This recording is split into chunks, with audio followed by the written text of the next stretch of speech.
another bullet journaling video.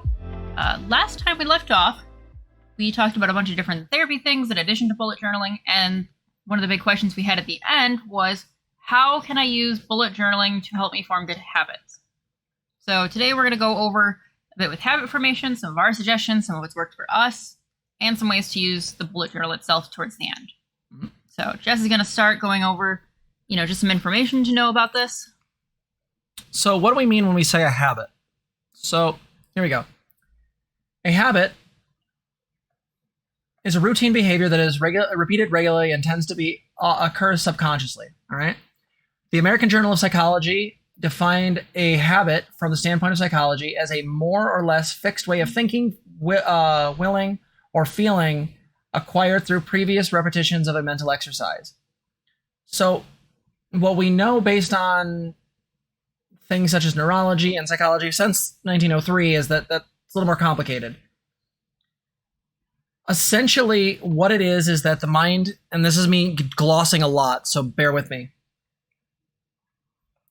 The mind has a tendency, due to neuroplasticity, to make connections better between various things. Specifically, when certain things are done a number of times, those connections get stronger. It's actually one of the reasons why I tell people not to drink when they're depressed. If your mind starts to form an association between depression and drinking, then you're going to want to drink when you're depressed. Never steered me wrong. So the thing here is, by formation or creation of habits, what happens is these become automatic. The problem is that sometimes creating new habits can be hard, or sometimes breaking bad habits can be very difficult. Habit formation is the process by which a behavior, through regular repetition, becomes automatic or habitual. This is modeled as an increase in automaticity with the number of repetitions up to an asymptote. This process of formation can be slow. Lally found that average time for participants to reach the asymptote, I think it's a word, of automaticity is a fun word, was 66 days to a range of 18 to 254 days. Automaticity is a really fun word. The three main components of habit formation are the context cue, the behavior repetition, and the reward. Right? So it's an action, time of day, things like that. You're basically trying to create a way by which there's these cues that will allow you to be able to do the thing. You then engage in the repetitive behavior, and for doing the behavior, there is a very clear sort of gain or reward from this. For example, one thing you could say is that if you're trying to break the habit of chewing on your fingers, you could, because of context clues, stop for a moment, apply whatever you need to stop that behavior. And because of that, maybe you give yourself a reward of some type, right? You're trying to build up that behavior. For example, if you wanted to work on, say, going to the gym, you would start off by making cues of like, okay, this alarm goes off at this time, I go to the gym. You do the thing, and then the reward is you feel better. Right? So setting of goals. A number of habits can be classified as nervous habits. This includes nail biting, stammering, sniffing, banging the head. They are known as symptoms of emotional states and are generally based upon conditions of anxiety, insecurity, inferiority, or tension. These habits are often formed at young ages and may be due to a need for attention. When trying to overcome a nervous habit, it is important to resolve the cause of the nervous feeling rather than the symptom, which is the habit itself, or a mountain as a result of one's experience. As a result, one could experience anxiety. Anxiety is a disorder known for excessive and unexpected worry that negatively impacts individuals' daily life and routine. Duh. Yeah, so the habit could be a relatively small thing or a really large thing, resulting from anxiety. Yeah. So one thing to say about this is you'll notice on stream sometimes I'll bite at my fingers. I used to be way worse on this, but occasionally I'll still do it out of habit. This is something that I struggle with a lot. Zena does too. And the thing is that I started doing that like as a kid, and I went way further with it back then. It was bad. There are habits that we do sometimes that are ways to alleviate anxiety. For example, a bad habit is an undesirable behavioral pattern. Common examples include procrastination, fidgeting, overspending, nail biting. The sooner one recognizes these habits, it's easier to fix them. Again, because the longer they go on, the more they're neurologically sort of hardwired in. A key factor in distinguishing a bad habit from an addiction or a mental disease is willpower. If a person can easily control the behavior, then it's a habit. Good intentions can override the negative effects of a bad habit, but the effects seem to be independent and additive. The bad habit remains, but are subdued rather than canceled. So it talks about elimination, and one of the ways that you can eliminate bad habits, Zena will go into this more, is by replacing them with something positive, right? So one of the things I've been doing, because I get really dysphoric about my hands, right? Because boy hands, ew.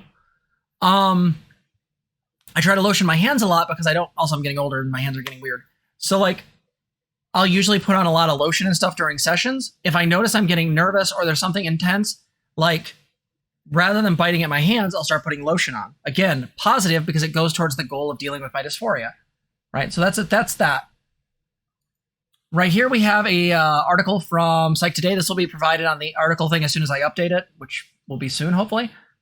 Habit formation is the process by which behaviors become automatic. And this just goes into how we form habits, right? They can either be harmful or health promoting. Mm-hmm. One likely reason people are creatures of habit is that habits are efficient. People can perform useful behaviors without wasting time or energy deliberating on what to do.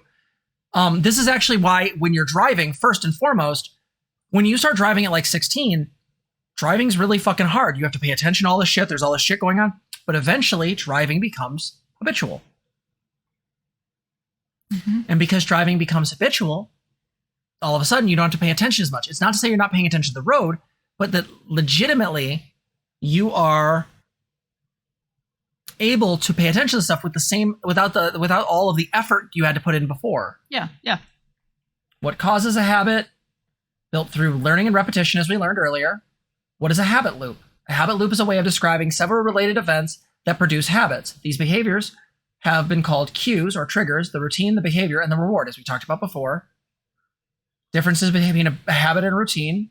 What is the most common bad habits, and why are habits so hard to break? This article is really useful to kind of summarize the Wikipedia article, but this is just kind of a very base overview, right? So with that said, yeah, cool. So here's some tips that we've kind of collected throughout our experience. One of them is starting small. All right, start small. So like Jess will say like 10 minutes of meditation a day, right? Yeah, I usually start clients off about 5 minutes. That's probably even better. Yeah. Because the thing is I'm like, do 5 minutes, and if that becomes sustainable like in a week, then maybe move up to 6 or 7. The reason for that is that not everyone can sit as long as I can, although I probably can't sit that far much considering. But back when I was sort of at my peak of sitting, I could sit for an hour probably without a problem. There just might be a sore butt. The problem is that not everybody has that capability, and they mm-hmm. will wander, or they'll beat themselves up for their mind wandering or whatever.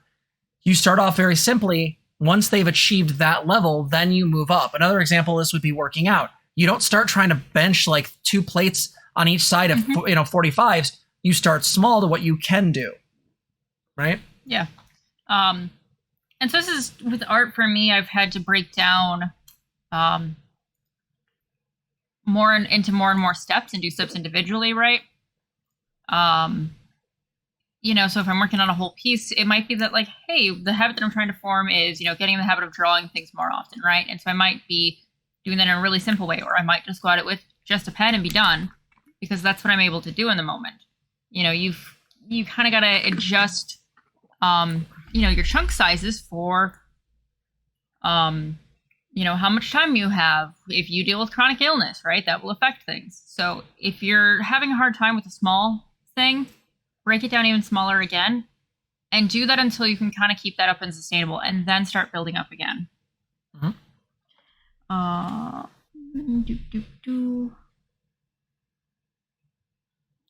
We've talked about replacing bad habits with good habits, right? That's a pretty powerful one. Mm-hmm. Do you have any examples, or? I mean, there's the one I use with my hands, right? So trying to stop from picking your hands, that one. Another good example. Another good example of this is like there are sometimes people who will like chew at their nails or bite at their hair or things like that, and you can use gum as a way to do that. There's some people who chew gum to stop like excessive like kind of snacking. There are ways that you can sort of provoke those things. In some ways, I would actually say that like self-harm can be a habitual thing. It doesn't quite fall into this camp, but follow the logic.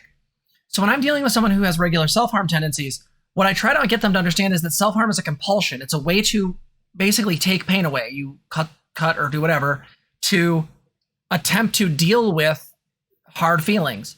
By creating physical pain, that is cutting, the body releases endorphins, and it not only makes the pain for the cutting go away, or at least lessen, it also makes the internal pain go away. This becomes more, of a compulsion, habit, and in some ways a habit, not quite to the level of a compulsion like obsessive compulsive, but it becomes that. And so the problem is that in a lot of ways, when I'm working with people early on, getting them to just stop is not happening. It's just not going to work. So what we try to do is we give them things that will sort of allow them to get that feeling without doing the thing.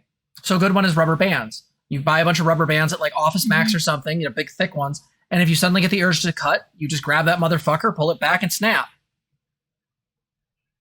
Does it hurt? Oh yeah. Does it do the same effect? Oh yeah. Definitely a useful way. Is that positive comparatively to cutting and breaking the skin? Yes. Full stop. Absolutely. It's a lot less risky, right? And again, this is, done in a context. Yeah, cutting too deep, infection. Oh yeah. And then in a context, right, where you're working with, Yeah. And there's also the one I use for self-harm, which is also hot sauce. Like I tell them, like, go buy some like fucking, ghost pepper salsa or a hot sauce and just keep a little on you. You start needing to cut, take a drop, put it on your fucking tongue. There's a reason why I like spicy stuff. It releases endorphins. So the thing is that I wonder if that's when I eat spicy stuff, if that's why I don't. Okay. Anyway, had a realization just now. Subtle, not self-harming. But yeah, those are examples of replacing a behavior with something more productive, right? So going into goals as a whole, when we look at habits, it's important to be like, okay, what is the framework? How do I get this thing going? And using language as talking about goals is probably like the best way to do it, right? If I was walking you through, how to set up like a large term goal, I would use about the same language that I would for this thing. And I'm going to kind of bring in where some of the bullet journaling comes in as well. Write this shit down, all right? Like we've noticed, this is something that is repetitively done, something that's kind of already in your brain, it's already there. And so when you write things down, physically handwriting, if possible, is really great for memory and kind of bringing your focus back to it, right?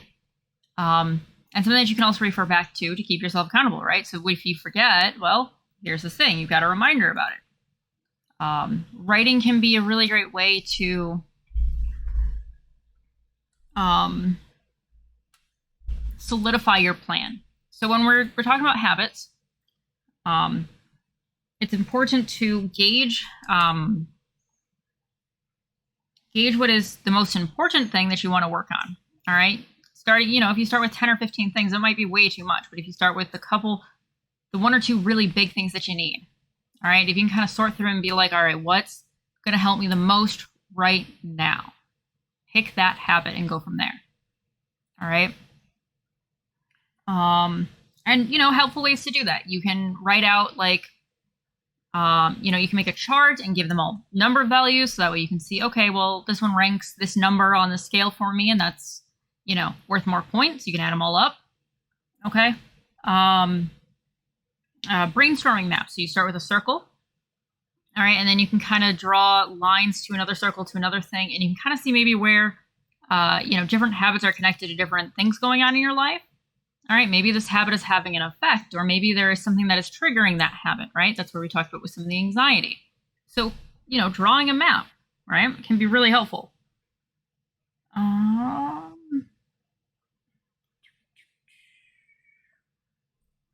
If you want to show our goal sheet. Sure. So this is a goal sheet that I wrote up for a kid a while ago. I needed it to have like just the basics on it, like just the things that absolutely needed to be there and absolutely fit the situation.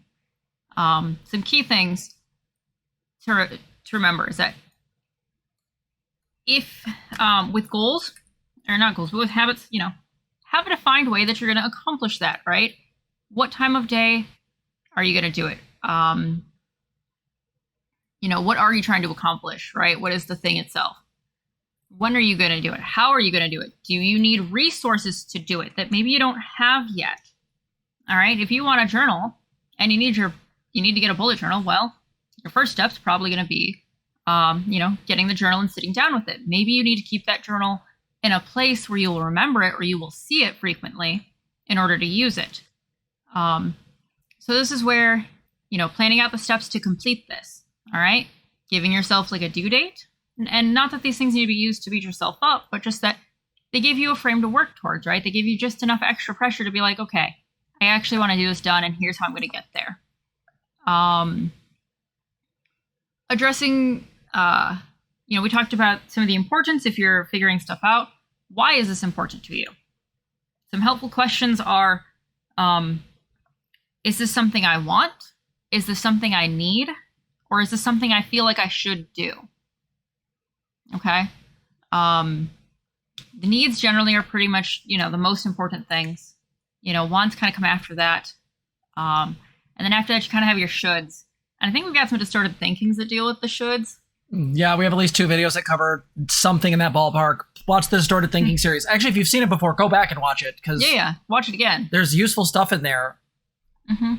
This is something that, you feel like you're supposed to do, but might not actually, be that big of a deal in the end. And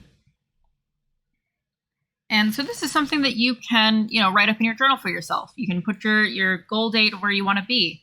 You're like, I want to lift, so many pounds by this date. I want to be able to run a mile.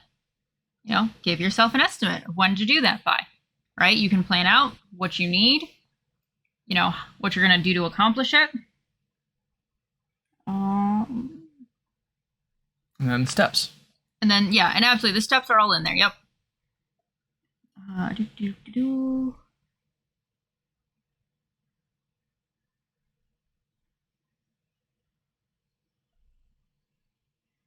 So another way that we have found, I think we found helpful, and you can probably just look up bullet journaling like on Google, and tracking, like charts. Some people, what? We're done with this?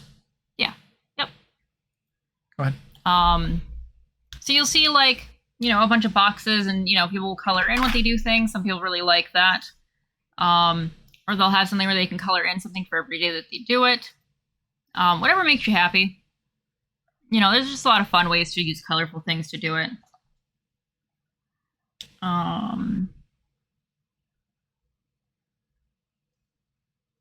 Talked about that. Identifying barriers. I think I kind of mentioned this already. That's probably a big one here. If there's a reason you're not getting the habit form that you want to, you're going to probably need to sit down and check in with yourself, and see what barriers are happening in that case. Ada Stardust says, I try to try the reward of behavior in some ways to make it extra reinforcing. So with finger chewing, maybe applying nice hand cream, or as a reward for building a habit of a bullet journal, get stationery that's more actively fun. Exactly. I super do that. I've got a bunch of stickers, right? It just makes the whole thing more fun, and it makes me want to use it. Yeah. The goal sheet does have a section for,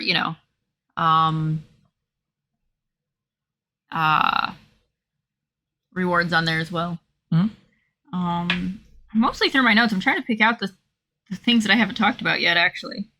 Well, and there are like more formal versions of the effects of habit building. Yeah. Those steps. There's like 6 of them.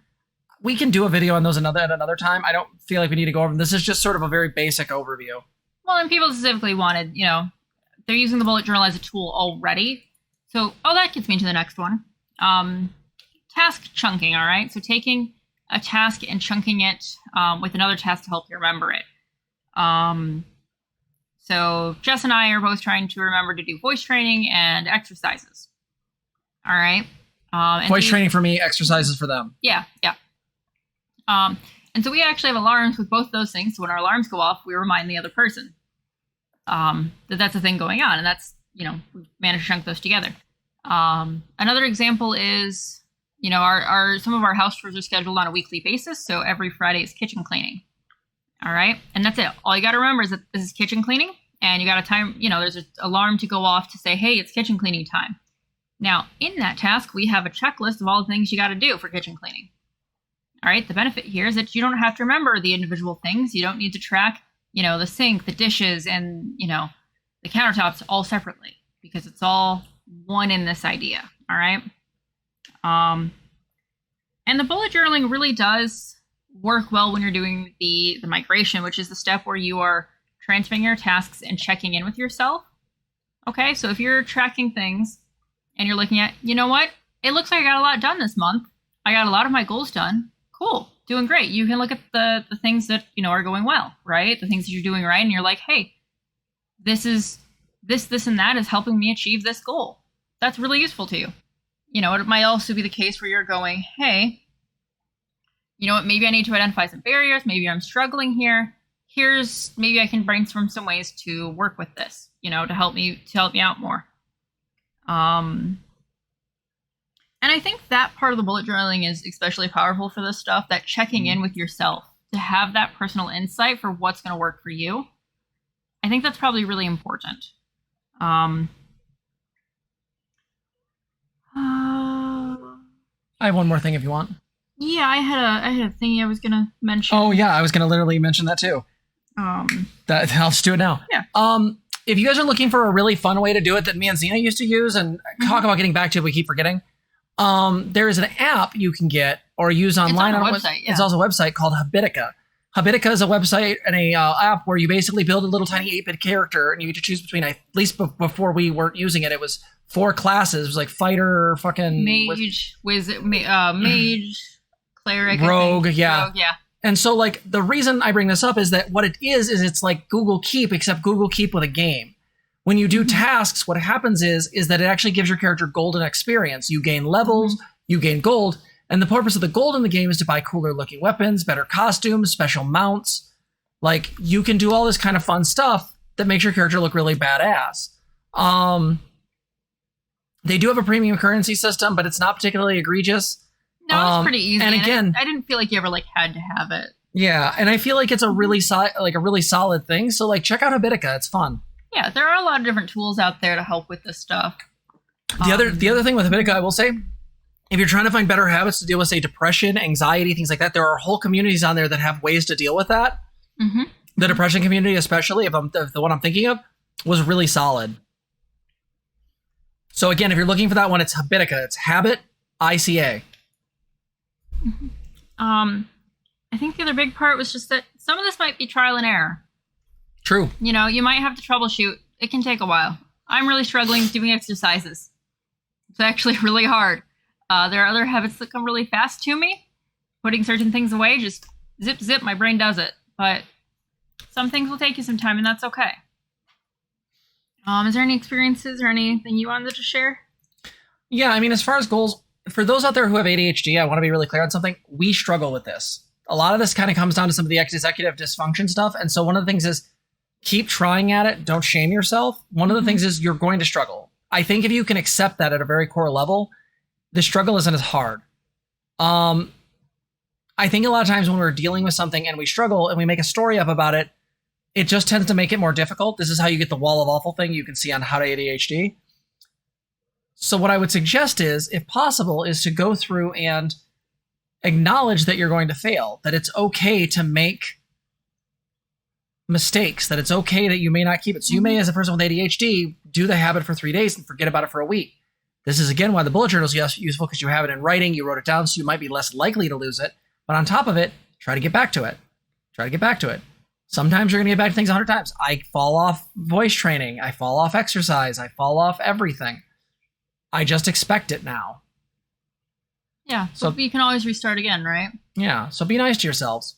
If you want some really good concrete videos with suggestions, How to ADHD has a lot of really good stuff there. Especially seeing some stuff on time management too.